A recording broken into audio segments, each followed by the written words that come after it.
incomparable Professor Kimberlé Crenshaw.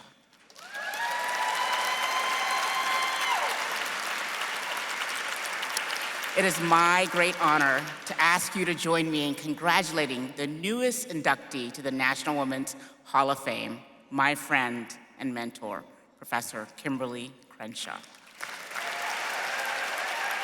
Trailblazing scholar, advocate, and professor, Kimberlé Crenshaw is the co-founder and executive director of the African American Policy Forum, a gender and racial justice legal think tank. And she is founder and executive director of the Center for Intersectionality and Social Policy Studies at Columbia Law School. Crenshaw's ideas have reshaped the landscape of critical race theory and Black feminist legal theory. As the architect of the groundbreaking concept of intersectionality, she has worked tirelessly to unravel the complexities of overlapping social identities in the pursuit of a more equitable and inclusive world.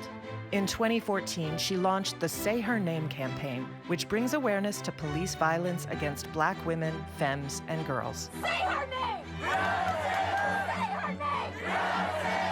An endowed professor of law at both UCLA and Columbia University, she continues to inspire and mentor the next generation of scholars and activists, and is a leading voice in the ongoing struggle for civil rights.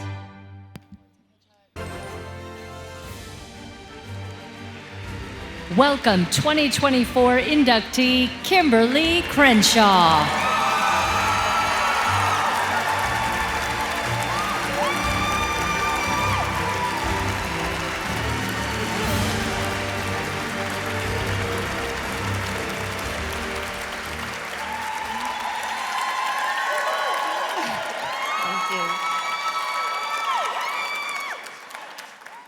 Thank you so much, Dean Onwuachi-Willig. I could not be more moved by your words, by the film, by the honor of being inducted with this particular group of women into the National Women's Hall of Fame.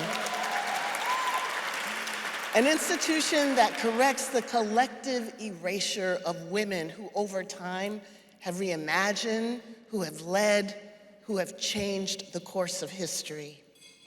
We know that this story, his story, embodies the erasure of women's lives. But in recent decades, we also hoped, maybe prematurely, that resisting the crushing power of patriarchy would loosen the suffocating devaluation of lives that have been relegated to the margins. But the unchecked repression sweeping the world right now tells us otherwise. Here at home, laws in 23 states, bolstered by extremists and their centrist enablers, seek to ensure that future generations will know little about the texture of our lives, the meaning of our words, the intents of our deeds. Intersectionality, I am told by the College Board,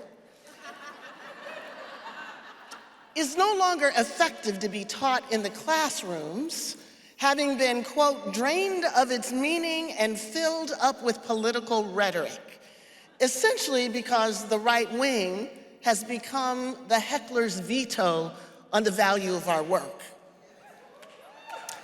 Thankfully, the National Women's Hall of Fame didn't get that memo.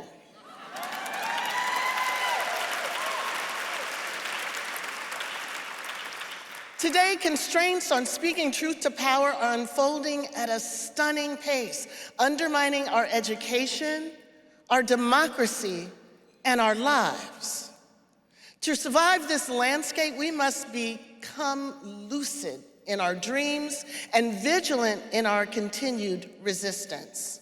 So, as we celebrate Peggy McIntosh's brilliant insight that racism not only produces disadvantage, but also privilege, we must also fight efforts to censor her insights by laws that prohibit teaching that racism is anything more than individual bias.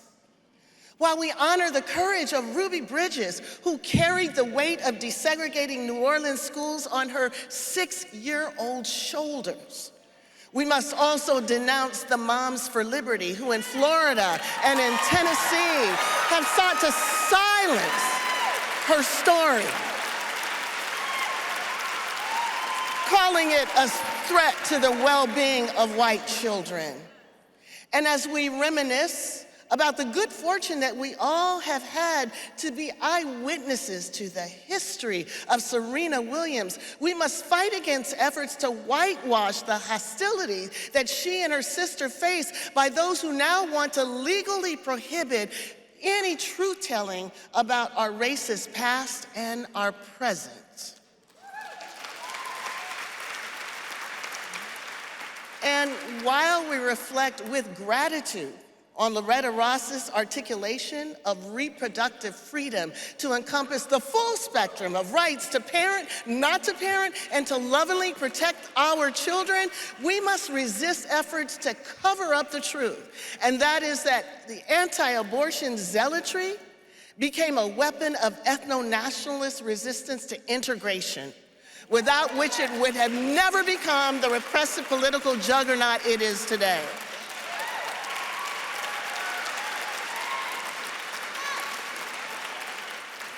Neither women's lives nor any other nameless populations can be erased if humanity is to survive. As Toni Morrison so cogently warned us, when othered people are written out of their own history and reduced to mere objects in a singular master narrative, their vilification abets the bottomless slide into fascism. That's why facing down this war against woke is the only way the histories we celebrate tonight will be bequeathed to future generations, for them to realize a world in which dehumanizing injustice no longer determines the shape of our lives. So, let us celebrate tonight, in the words of Prince, like it's 1999. And tomorrow, with every fiber and brain cell left we have, let us resume the fight against returning women to the unmentionables in history and against the existential threat to humanity that will exist if this is enabled. Thank you so much for this honor.